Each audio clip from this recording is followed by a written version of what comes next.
एक घना जंगल था जहां हर तरफ हरियाली से भरे पेड़, बहते झरने और रंग बिरंगे फूल खिले रहते थे। इस जंगल में बहुत से जानवर रहते थे, मगर इनमें दो खास दोस्त थे, एक बंदर और एक सांप। दोनों की दोस्ती बड़ी अजीब थी, क्योंकि आमतौर पर बंदर और सांप एक दूसरे के दोस्त नहीं होते, लेकिन उनकी कहानी कुछ मुख्तलिफ थी। बंदर का नाम गोलो था। वो शरारती मगर नेक दिल था।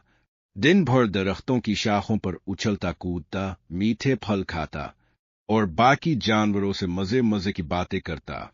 दूसरी तरफ सांप, जिसका नाम कालो था, ज्यादातर जमीन पर रहता, धीरे धीरे रेंगता और ज्यादातर वन सायेदार जगहों में गुजार देता। वह ज्यादा बातूनी नहीं था, मगर इसकी जहानत का कोई मुकाबला नहीं था। गोलो और कालू की दोस्ती इस दिन शुरू हुई जब गोलो एक दरख्त पर झूल रहा था और अचानक इसका हाथ फिसल गया। वो सीधा नीचे गिरने लगा, लेकिन खुशकिस्मती से एक मोटी शाख में फंस गया। वह खौफजदा हो गया क्योंकि नीचे एक तेज नदी बह रही थी। अचानक कालो आ जाए। उसने फौरन एक मंजूर बनाया और अपना लंबा शरीर एक पुल की तरह बनाकर गोलू को नीचे उतरने में मदद दी। गोलू बहुत हवा चली और उस दिन के बाद वे दोनों सबसे अच्छे दोस्त बन गए। दोनों अक्सर मिलकर जंगल में घूमते, बातें करते और एक दूसरे की मदद करते। गोलू अगर किसी ऊंची जगह पर कोई मजेदार फल देखता तो वह कालू के लिए तोड़कर ले आता, और जब भी गोलू किसी मुश्किल में फंसता तो कालू अपनी अक्लमंदी से इसका हल निकाल लेता। एक दिन जंगल में खतरा आन पहुंचा।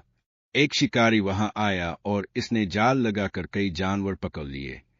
गोलो और कालू ने देखा कि उनके कई दोस्त पिंजरे में कैद थे। गोलू ने फौरन एक तरकीब सोची, मगर उसे मालूम था कि जाल तोड़ना आसान नहीं होगा। कालू ने कहा, अबो मैं कुछ करता हूं।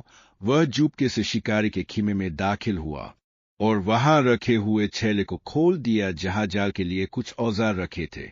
जैसे ही सांप छेले में गया, शिकारी घबरा गया और भाग निकला, यह सोचकर कि कहीं सांप उस पर हमला न कर दे। यही मौका था। गोलू ने तेजी से जाल काटकर सभी जानवरों को आजाद कर दिया।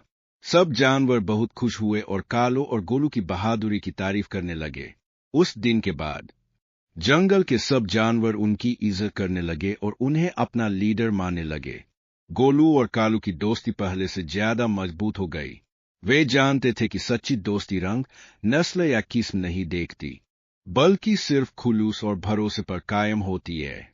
जंगल में उनकी कहानियां हमेशा सुनाई जाने लगीं और वे हमेशा साथ रहे, एक दूसरे की मदद करते और जंगल में खुशियां बिखेरते।